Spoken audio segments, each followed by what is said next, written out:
Oke, assalamualaikum warahmatullahi wabarakatuh teman-teman. Jumpa lagi di gue Aji di Ibrahim Aji Channel di Anis Update. Sorry udah beberapa hari nggak bikin konten ya karena banyak editan dan ada job-job streaming. Oke, ini ada yang terlewatkan yaitu soal udah tahu kan semuanya bahwa akhirnya Pak Anies memilih Caimin, Pak Surya Paloh dan Pak Anies memilih Caimin, kemudian menimbulkan gejolak. Partai Demokrat meninggalkan koalisi perubahan, sementara PKS tetap. Nah, kita langsung akan aja bahas berita-berita yang lagi ramai dan akan coba kita komentari dengan cerdas dan baik. Nah, ini dari CNBC Indonesia, berita tanggal 2 September 2023 jam 12.00, dicap pengkhianat, ditinggal Partai Demokrat, Anies buka suara. Ya, sebenarnya ini dari keterangan video yang diterima CNN Indonesia, Anies meminta seluruh karyawan untuk tetap solid dan berharap dinamika politik. Ya, sebenarnya videonya juga gue terima juga, abis ini akan kita tayangkan. Nah, jadi kurang lebih gini pernyataan Anies dalam video tersebut telah dikonfirmasi oleh Wakil Ketua Umum Konfederasi Nasional Relawan Anies atau Korean Astri Tada. Pernyataan Anies kurang lebih seperti ini. Kepada seluruh relawan, mari kita terus konsentrasi pada usaha kita untuk melakukan perubahan. Kita ingin Indonesia yang lebih adil, lebih maju, dan kita fokus di situ. Dinamika yang terjadi saat ini jangan mengganggu konsentrasi kita, kata Anies yang tertera memberikan keterangan pada Jumat 1 September malam pukul 9 malam. Ya, jadi itu videonya disebar pada tanggal 1 September kemarin. Assalamualaikum warahmatullahi wabarakatuh. Buat seluruh relawan, mari kita terus konsentrasi pada usaha kita untuk melakukan perubahan. Kita ingin Indonesia yang lebih adil, kita ingin Indonesia yang lebih maju. Dan kita fokus di situ. Dinamika yang sedang terjadi saat ini, jangan mengganggu konsentrasi kita. Nanti pada waktunya akan ada penjelasan lengkap. Sekarang kita fokus pada usaha kita untuk melakukan perubahan itu. Dan ingat, kita harus ikhlas. Dan itu artinya apa? Dipuji tidak terbang, dicaci tidak tumbang. Kita jalanin. Insya Allah ikhtiar kita, insya Allah akan dimudahkan perjalanannya. Terima kasih, jaga semangat, terus solid. Assalamualaikum warahmatullahi wabarakatuh. Ya, jadi kemarin juga komunikasi dengan salah satu petinggi di Jarnas, di relawan ya. Wah tetap aja Mas ini banyak yang nanya ke saya gitu ya. Jadi meskipun mendapatkan juga video yang sama kita juga semua, tapi tetap di grassroots itu memang terjadi pergolakan, terutama yang misalnya jaringan relawan atau pendukung yang terkait dengan Partai Demokrat gitu. Nah, mereka biasanya nanya tuh ke yang lain-lainnya. Nah, kemudian teman-teman kalau kita lihat lagi ya. Nah, ini menarik nih teman-teman. Ini baru kemarin, jadi setelah deklarasi kemarin di Surabaya, di Hotel Yamato yang bersejarah itu, beritanya Sabtu 2 September itu kemarin itu. Soal Demokrat, Anies kita hargai di sini bukan soal bagi-bagi. Nah, ini penting karena ini clue-nya ya teman-teman. Dalam momen deklarasi Anies Caimin kemarin, Anies dalam pidatonya sedikit menyinggung ihwal keluarnya pihak tertentu dari koalisi. Namun, dia tidak gamblang menyebut pihak tersebut. Kita hargai yang memutuskan untuk tidak berada dalam koalisi perubahan. Kita hormati sambil kita mengatakan bahwa kita bergerak di sini bukan soal bagi-bagi.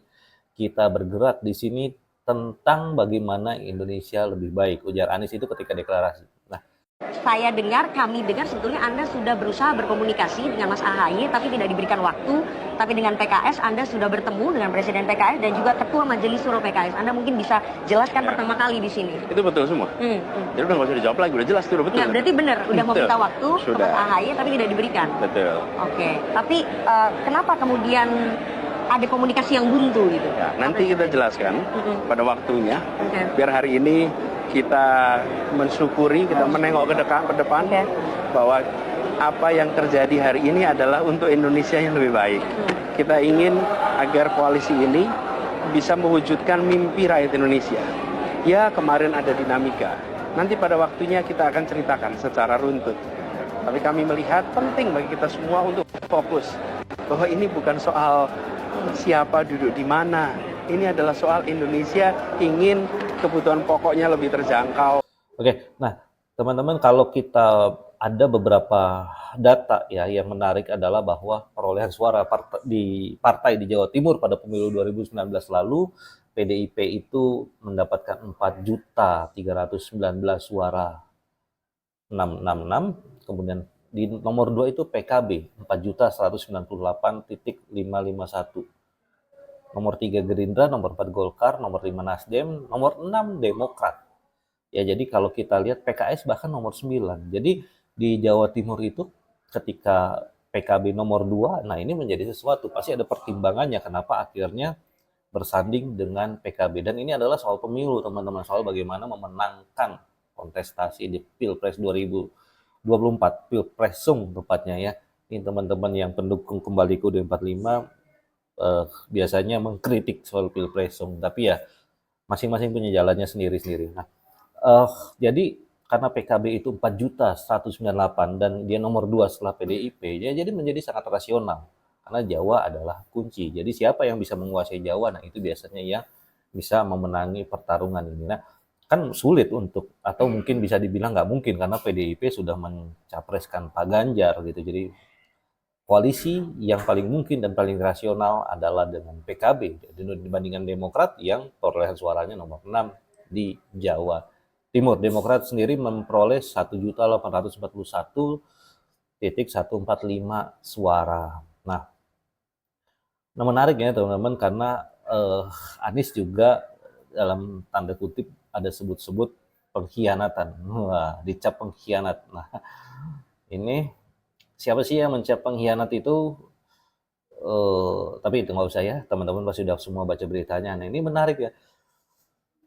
Ada konten bagus di kontenislam.com, ini sebenarnya diambil dari Elmo ya. Pantau nasib Demokrat, Rizal Ramli teringat penjagalan di era SBY. Nah lo ya, label tidak amanah yang disinggung Ketua Majelis Tinggi Partai Demokrat SBY terkait hasrat Nasdem menduetkan Anies Baswedan dan Muhaimin Iskandar mengingatkan peristiwa politik masa lalu. Diungkap tokoh nasional Rizal Ramli, hal serupa justru pernah terjadi di masa pemerintahan SBY sebagai presiden ke-6. Di periode pertama Presiden SBY, RR atau Rizal Ramli mengaku pernah diminta untuk menduduki posisi Menteri Koordinator Bidang Perekonomian. Bahkan saat itu permintaan disampaikan langsung oleh SBY. Namun dalam prosesnya SBY berubah haluan dan batal mengangkat Rizal Ramli karena permintaan Wakil Presiden Yusuf Kala. Jadi ini kata Rizal Ramli kepada kantor berita politik Ermol Sabtu 2 September kemarin.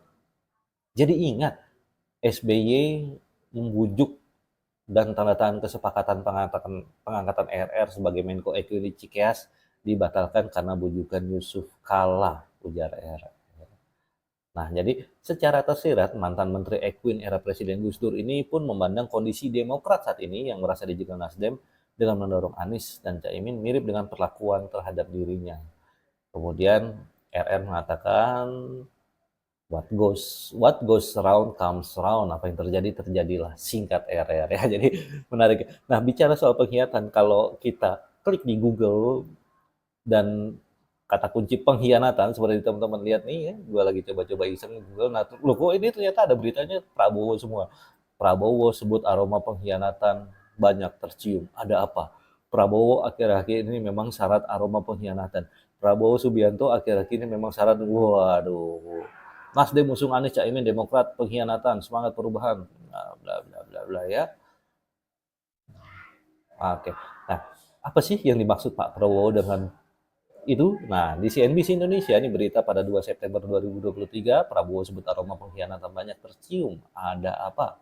Baca pres Prabowo Subianto menyinggung aroma pengkhianatan yang muncul dalam beberapa waktu belakangan ini. Oke, di Partai Gelora ya, dia ngomongnya. Oke, melansir dari CNN Indonesia, kalimat aroma pengkhianat muncul ketika Prabowo mengungkapkan bahwa ia pernah dicap sebagai pengkhianat oleh para pendukungnya. Momen tersebut terjadi saat Prabowo memutuskan untuk bergabung dengan Kabinet Presiden Joko Widodo Jilid 2 sebagai Menteri Pertahanan. Berawal dari cerita tersebut, Prabowo pun menyinggung pengkhianatan yang terjadi baru-baru ini. Ini kata Prabowo nih, ditentang saya sama pengikut saya sendiri, saya dianggap pengkhianatan. Akhir-akhir ini memang syarat dengan aroma pengkhianatan. Nah, ucapan Prabowo ini muncul salah satu hari setelah Ketua Umum PKB Muhaimin Iskandar alias Caimin pindah koalisi nomor 2 dengan baca pres Koalisi Perubahan untuk Persatuan KPP, padahal semula PKB menyatakan dukungannya terhadap Prabowo ya. Dalam pidato kali ini, Prabowo cenderung membahas narasi pengkhianatan. Selain itu, Prabowo juga menceritakan pengkhianatan yang terjadi di masa penjajahan Belanda, bla bla bla bla bla bla. Jadi teman-teman, ya emang jauh ini kan sempat mengagetkan ya. Cukup cepat prosesnya ternyata meskipun penjajakannya itu underground dan itu beberapa bulan sebelumnya. Tapi proses shake hand-nya antara Surya Paloh, Anies dan si Caimin itu cepat sekali. Katanya itu cuma satu sampai 2 hari itu prosesnya. Dan ini selama ini kan Caimin dikenal adalah sudah selalu menempatkan sebagai pendukung setianya Prabowo, selalu siap menjadi wapres, cawapresnya Prabowo. Tapi sampai detik kemarin, sampai akhirnya Caimin memutuskan bergabung bersama KPP, Koalisi Perubahan, Prabowo bahkan tidak pernah menyatakan bahwa Caimin resmi menjadi cawapresnya gitu. Kemudian bahkan nama koalisinya Prabowo berubah dan tampaknya banyak kalangan menyebutkan bahwa ini membuat Caimin berpindah haluan kepada koalisi perubahan. Nah, jadi gue pikir ya kalau soal pengkhianatan ya itu mungkin penilaian aja ya, karena kalau kita lihat kan sebenarnya dari surat misalnya yang suka bilang Pak Anies pengkhianat itu dari tulisan tangan Anies, surat bertulisan tangan Anies yang kepada AHY sekitar tanggal Januari ya, kalau nggak salah itu 20 Januari atau 23 Januari. Di situ Anies cuma mengatakan berharap, bukan memutuskan gitu ya. Dan kita tahu ada beberapa cerita di balik itu yang tersebar di berbagai media. Kenapa akhirnya Anies memilih Caimin? Saya pikir itu sebuah ya qadarullah ya. Kita nggak tahu nanti kelanjutannya seperti apa. Tapi menurut saya sih dalam politik kalau kita lihat rasional-rasionalan yaitu tadi PKB memiliki suara terbesar nomor 2 di Jawa Timur ya, dibandingkan Demokrat yang nomor 6 dan PKS yang nomor 9. Jadi begitu ada PKB mau masuk ya diterima dengan tangan terbuka dong. Ya kita lagi bertarung untuk pemilu 2024. Jadi tetap rasional teman-teman. Ini masih banyak juga relawan yang tegak lurus bersama Anies Baswedan.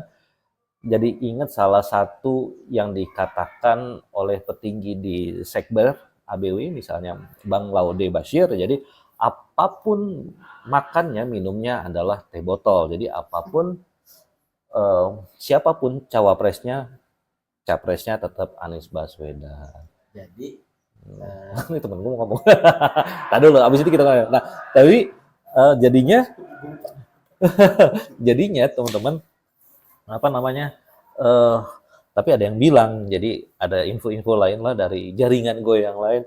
Ya ini kan pertarungan antara telur-telur di dalam satu keranjang, satu sarang yang sama yang sedang memperebutkan perhatian dari induk ayamnya, atau pertarungan para telur di keranjang yang sama untuk memperebutkan aset-aset keuangan dan sebagainya. Jadi it's all the same. Bahkan ada yang bilang ini kan permainannya salah satu negara adidaya Amerika lah katakanlah, dengan menempatkan 2 kaki, yang satu dukung PS, yang satu dukung Anies. Wah, macam-macam lah teori-teori konspirasi itu ya teman-teman. Tapi faktanya bahwa kita akan menghadapi pemilu langsung ya, pilpresum pada 2024 nanti.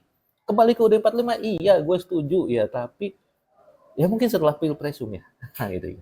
Oke, semua ikhtiar kebaikan itu oke aja, tapi kita lihat yang paling realistis aja pada hari ini.